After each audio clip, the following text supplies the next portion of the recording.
நபி ஸல்லல்லாஹு அலைஹி வஸல்லம் காலத்தில் நுபுவத்துக்கு முன்னால் காபத்துல்லாவை மராமத்து செய்யணும், அதை இடித்து கொஞ்சம் கட்டணும் அப்படின்னு முடிவு எடுக்கிறாங்க.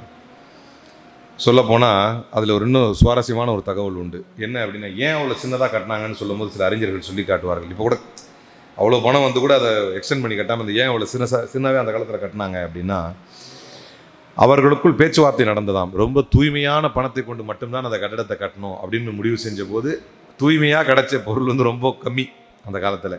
அதனால தான் அதை சின்னதாக கட்டினாங்க அப்படின்னு சொல்லுவாங்க.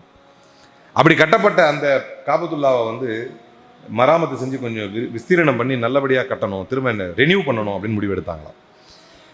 அப்படி முடிவு எடுக்கும்போது எல்லாமே செஞ்சுட்டு ஹஜருல் அஸ்வத், அதாவது சொர்க்கத்திலிருந்து வந்த அந்த கல்லை தூக்கி வைக்கிறது யாரு, கட்டியாச்சு, திரும்ப அதே இடத்துல அதை எடுத்து வைக்கிறது யாரு அப்படின்னு பேச்சுவார்த்தை.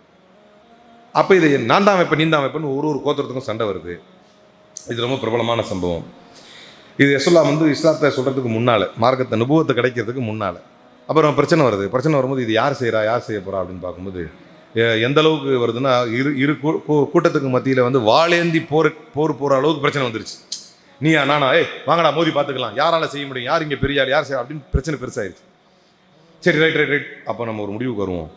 இந்த பாபு சலாம், இந்த கதவின் மூலமாக இப்போ யார் உள்ள நுழையிறாரோ, இந்த கதவுலேருந்து இப்போ யார் உள்ள வராரோ அவர் சொல்கிற தீர்ப்பை நம்ம ஏற்றுக்கலாம் அப்படின்னு முடிவு எடுத்தாங்க. சரி, எல்லாரும் வெயிட் பண்ணாங்க.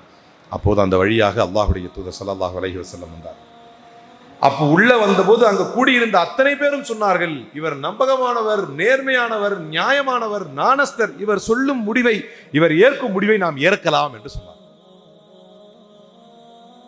அப்ப இஸ்லாத்துக்கு முந்தைய காலத்துக்கு கூட அல்லாஹ்வுடைய தூதருக்கு பேரு அமீன் சாதிக், நேர்மையானவர், நம்பகமானவர், நாணயமுடையவர். இன்றைக்கு முஸ்லீம் சமூகத்திலே இல்லாமல் போன ஒரு மோசமான பண்பு தான் இந்த நாணயம். 10 ரூபா கொடுத்து திரும்பி கேட்டால் நீ எப்போ கொடுத்தேன்னு கேட்பான். ஒரு மாதத்தில் ஒரு பொருளை திருப்பி தரேன் அப்படின்னு சொன்னால் அந்த ஒரு மாதம் கழித்து நம்ம தான் அவனை கேட்கணும். நம்மகிட்ட அந்த பண்பு என்பது குறைந்து விட்டது.